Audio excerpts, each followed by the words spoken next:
Hey everybody, welcome to Just the Point of View.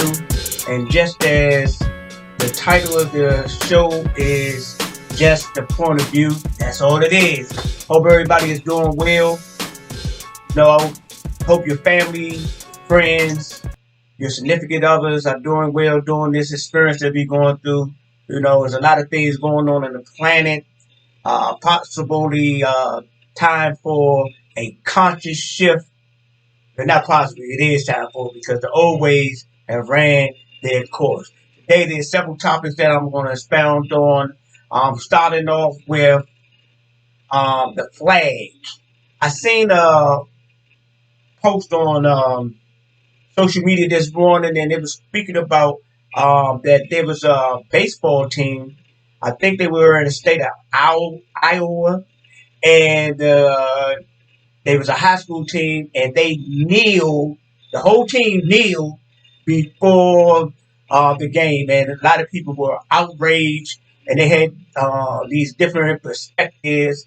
And one lady in particular said that that her child would not be participating in any such thing, and they was talking about how that we should be honoring the flag and all these things. Well, I have a point of view on that. First of all, the lady that said that she wouldn't let her child participate in that and she's right. She's not going to do it, and the reason why is because she is oppressing her child. She is possibly terrorizing her child, even bullying her child, having her child. If her child wanted to participate in such activities that she do not agree with, such as kneeling, she will use her authority over that child and oppress that child. And we know that that's not a good thing to do to children psychologically, on account of that child one day is going to rebel when that child becomes of an age where though that child do not want to adhere to the mother's instruction because the mother didn't communicate or say she was going to communicate. She was going to force her will on that child. Moving forward, Juneteenth. Now, this may sound kind of crazy, but this is the God's living truth of my personal experience.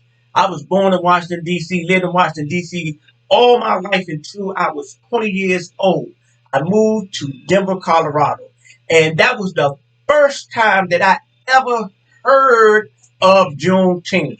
Now, for those who don't know the significance of Juneteenth, it is an emancipation for slaves that were held captive in slavery, extended 2 years after Abraham Lincoln signed the Emancipation Proclamation in the year of 1863. So in Galveston, Texas, in the year of 1865, the slaves were finally made aware and were able to participate in the liberation that the other slaves had been experiencing for over 2 years. Now, why were these slaves still in slavery?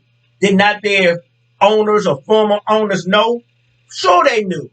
They have done what people of this type of mindset always do. They oppress. They force their will on people, attempting to get something free for the labor of these men, women, and children. It's a very ugly, ugly, wicked, nefarious thing that took place in Galveston, Texas. Now, reparation. A lot of people say, well, you know what? Reparation is as is ran this course. We shouldn't so-called Negroes or blacks or Africans and Americans who families and foreparents built this country on their blood, sweat, tears, and even their lives. Those descendants don't deserve nothing. Let's take into consideration these people down in Galveston that worked the extra 2 years of free labor. You can't tell me they don't deserve nothing. You can't tell me that so-called black people in generally do not deserve any reparation from the United States government for the free labor, the forced labor, for the kidnapping, for the murdering, and all the other atrocities, all the crimes committed against these people, our people, people, when I say our people, people of the human race. The Native Americans been compensated. The the Japanese being compensated. The United States actually even gave a formal apology to the Japanese for dropping those atomic bombs. Can you say hypocrisy? Hey, it is what it is. But one day, I firmly believe that someone in the black community, a group of people, will receive some type of reparation. And they don't, and I'm saying they don't even have to be all the way money. I've talked to a lot of people about it. They can offer school, higher education, because when you educate people, it helps to make a better nation. They can also offer compensation of $100,000, $200,000 per family, and a pickup truck. Why a pickup truck? Because that pickup truck symbolizes the mule for the 40 acres and the mule that was promised to blacks for their services that we never received. It was a lie. It was a bold-faced lie. It wasn't a little white lie. It was a gigantic white lie that never manifested. That's the reals of the deals there. So, moving forward, some people, they say, man, we want the old ways back. Make America great again. I was talking to a friend of mine, and they revealed to me that America was considered to be great during the 50s, during World War II, so forth and so on. But we got to look at what was going on during the 50s. There was oppression, there was segregation, there was racism, there was hatred, there was the Ku Klux Klan. There was all type of things to oppress a particular group of people. Not saying that other minorities didn't receive the backlash of the mental illness of racism, but we know for sure so-called blacks, so-called Negroes, so-called Africans in America, Afro-Americans, Afro because of the bush, I guess, Afro-Americans were terrorized by Caucasian people within the borders of this land that was stolen from the Native Americans. There, I know we can't go back in the past and fix those things, but we can be here in the present and do the honorable thing. Do the honorable thing, United States. Okay? Going back again, another thing that is a topic of the day, the Confederate flag.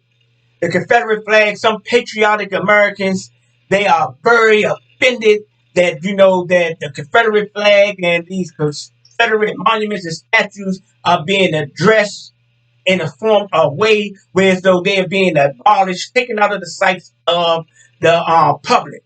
If you want to have a Confederate flag, you put it in your room, put it in your house, put it on your house if you want to. That's your property. But as far as it being a staple point, acknowledging in the public that the ideology behind the Confederate flag, the Confederate army that attempted to coup here in the United States, is that is something that is socially accepted within public spaces. No, we not rocking like that. Okay, so you can get your ideologies from out the past, come to the future, and because that's what's holding humanity back. All these people stuck in time. This and this and this and this and that. Back then, and you're living off of the hypocrisy of ideas, the incorrect operation of ideas that was hosted by people that became before us. And we know a lot of times when we look back and examine the past, we know that things that were considered to be law or correct was incorrect. The world is flat. The earth, the sun is evolving around the earth. These was things that were considered to be factual, amongst other things that I'm not going to really expound on because I don't want to make this a racial thing. That, ladies and gentlemen, once again, this is just the point of view. All comments are welcome. Bring me some enlightenment. If you had something that you feel that I may have spoke incorrectly on, or that you just want to help me as a fellow spiritual being having this human experience to elevate my perspective or to see things in a different degree of operation, which is correct, I am more than open and willing to do so. Ladies and gentlemen, I come to you in love. I leave you in peace. And remember, live your life on purpose, with purpose, because it's all purpose. Praise him to raise them.